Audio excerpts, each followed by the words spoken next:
जय सिया राम भक्तों। आज मैं आपको पितृपक्ष में सुनी जाने वाली कहानी सुनाने जा रही हूँ। एक समय की बात है, दो भाई बहन थे। दोनों का विवाह हो चुका था और दोनों के दो दो बेटे थे। बहन विधवा हो चुकी थी और अपने भाई के घर में ही रहती थी। इस बात से उसकी भाभी बहुत नाराज़ थी। ऐसे ही पितृपक्ष आया तो भाई बोला, मैं पितरों के तर्पण और पिंडदान के लिए गंगा जी जा रहा हूँ। ऐसा कहकर गंगा जी के लिए चला गया।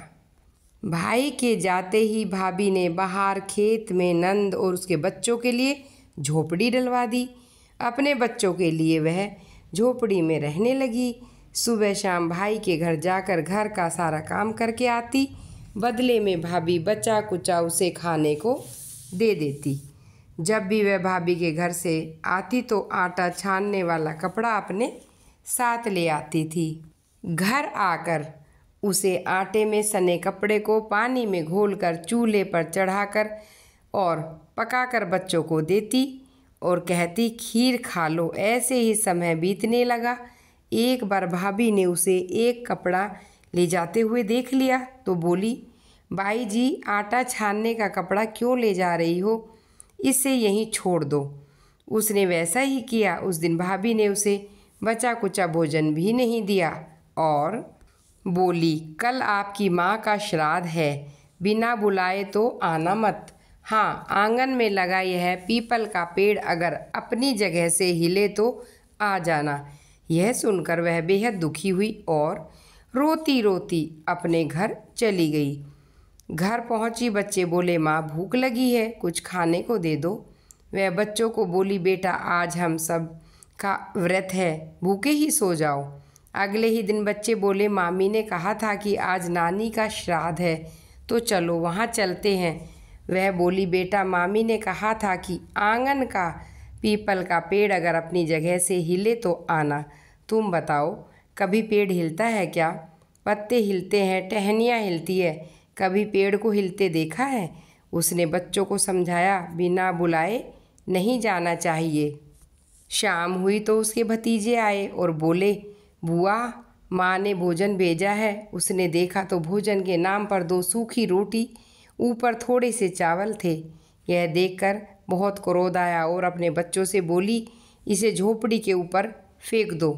और वह भूखे ही अपने बच्चों को लेकर सो गई। सारी रात गंगा माँ को याद करती रही और बोली, हे माँ गंगा, मेरे भाई की रक्षा करना और वह हमारी रक्षा जरूर करेगा। अगले दिन भाभी आई, बोली, भाई जी, कल तुम्हारे पिता का श्राद्ध है, बिना बुलाए आना मत। हाँ, लेकिन आंगन में जो पीपल का पेड़ है हिले तो आना। अगले दिन भाभी के घर भोजन के लिए नहीं गई। शाम को फिर उसके भतीजे आए, 2 सूखी रोटी चावल के साथ दे गए।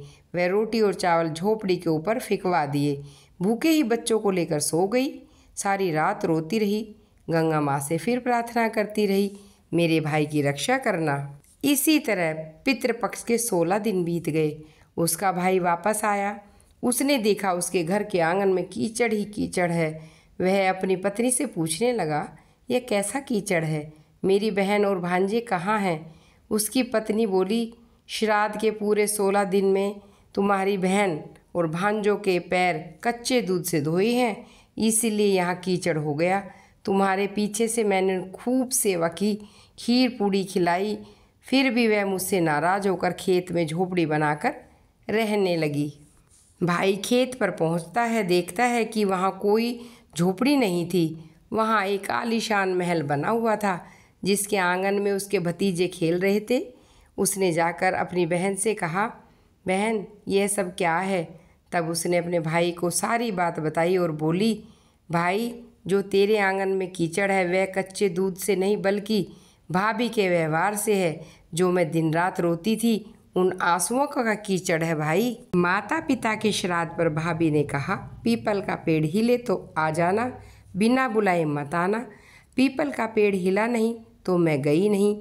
और शाम को उन्होंने 2 रोटी और चावल भिजवाए, जिससे गुस्से में मैंने झोपड़ी के ऊपर फेंक दिया। माता पिता के आशीर्वाद से गंगा मैया की कृपा से यह सूखी रोटी सोने में और चावल हीरे मोतियों में बदल गए, जिसके प्रभाव से भाई ये सब कुछ हो गया। भाई ने अपनी बहन से अपनी पत्नी की गलती के लिए माफ़ी मांगी और घर चलने को कहा। तब बहन बोली, भाई गंगा मैया ने तेरी रक्षा की है, तू हमारी रक्षा करेगा, लेकिन अब हम यहीं रहेंगे। यह सुनकर भाई ने अपने माता पिता को याद किया और बोला, मेरे पितरों, जैसा मेरी बहन और भांजों की रक्षा की है, उनके दुख काटे हैं, वैसे सबके काटना, सबकी रक्षा करना। कहानी को कहने वाले, सुनने वाले और हुंकारा भरने वाले सब पर कृपा करना। भक्तों, अगर यह धार्मिक कहानी आपको पसंद आती है तो आप वीडियो को लाइक करें और एक कमेंट ज़रूर लिखें कि आपको वीडियो कैसी लगी। वीडियो को अधिक से अधिक शेयर करें और मेरे चैनल को सब्सक्राइब करें।